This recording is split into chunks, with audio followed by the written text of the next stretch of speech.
breaking news, guys. Remember that Nnamdi Kanu, that is the leader of the indigenous people of Biafra and also the leader of the proscribed indigenous group.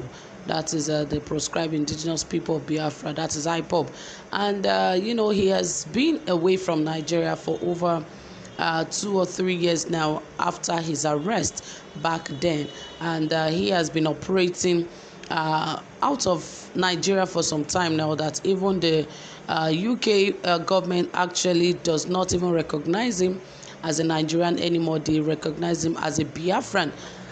And guess what? This time around, Nnamdi Kanu has been arrested by the federal government of Nigeria, and he has been brought back to Nigeria. Well, let us find out how all of this unfolded and what brought about all of this. More details, guys, but please ensure you subscribe, give this video a thumbs up, turn on the notification bell, like, and also share this video. All right, my dear friends, without further ado, let us dive right into the details of this report. Yes, right here it says that the leader of the proscribed indigenous people of Biafra, IPOB, Nnamdi Kanu, has been arrested by the federal government. According to the Attorney General of the Federation and Minister of Justice, Mr. Abubakar Malami San, Kanu was arrested and brought to Nigeria on Sunday. The AGF made the announcement on Tuesday while speaking with journalists. Malami explained that the arrest followed a collaborative effort between security agencies in Nigeria and the Interpol.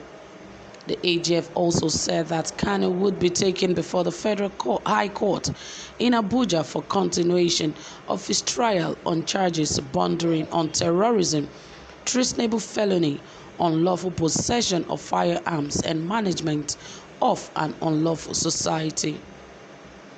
Nnamdi Kanu, who was both British and Nigerian nationality, is said to have a relatively strong footing in the United Kingdom. He is engaging lobbyists to win the support of the US, appear to be part of a broader move to win the buy-in of Western powers in the separatist cause of IPOB. His group has been agitating for an independent Republic of Biafra, an agitation that has led to a series of violent confrontations with Nigeria's security agencies. In 2017, there had been deadly encounters between the group's members and soldiers, including a military invasion of Kanu's home in Afaraoku, near Umuahia, the Abia state capital. Mazi Nnamdi Kanu, who wants the Igbo-speaking states in Nigeria's southeast carved out of Nigeria, fled the country in the wake of military invasion. Following the encounter with IPOB militants, the Nigerian government obtained a court order on September 20, 2017, to designate the organization a terrorist group to proscribe it. The IPOB leader was on trial in Nigeria before jumping bail and fleeing to Jerusalem. He was charged with treason, but Binta Nyako, a judge of the Federal High Court in Abuja, had granted him bail after 18 months in detention.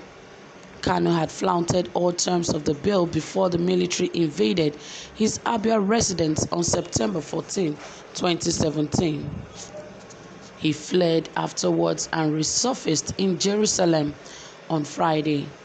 Kanu had later announced that the Nigerian court lacks the capacity to try him, describing the court as a kangaroo court. He said the judge who asked his sureties to produce him should ask the army why they invaded his residence. Nigerian court is a kangaroo court. I did not jump bail. I left the court. Failed to protect me, he said.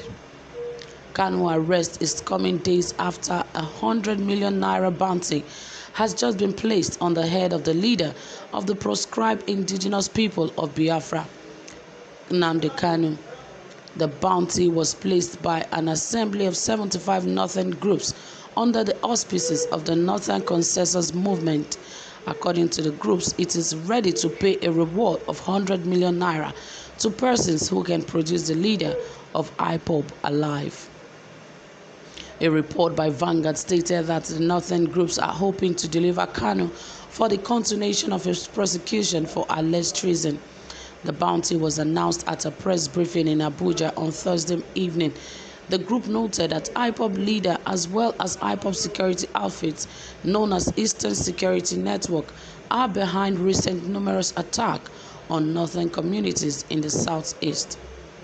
Dr. Awal Abdullahi Aliyu, who spoke on behalf of the coalition, called on the United States of America, the United Kingdom, and the European Union to assist in the repatriation of Kanu to Nigeria so as to face the charges against him.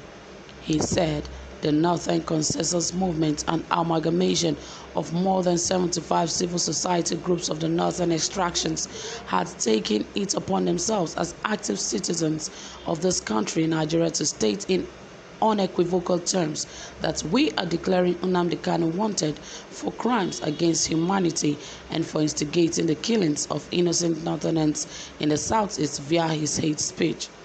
We want him to answer for the killings and destruction of Northerners residing and undertaking lawful businesses in the southeastern part of Nigeria.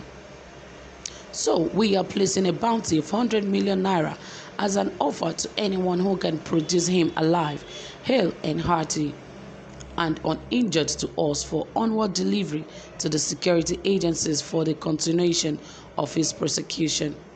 We call on both the US, the UK, and the EU champions of democracy, rule of law, and freedom of speech and expression to kindly and humbly respect Nigeria's sovereignty and facilitate the repatriation of Nnamdi Kanu to Nigeria.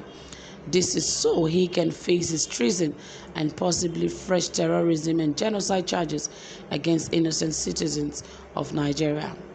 On June 6, Nigerian soldiers were said to have invaded the residence of Ejiofor, the official lawyer of IPOB, and later shot dead his personal assistant, identified as Samuel Uzo Okoro, also known as Biggie.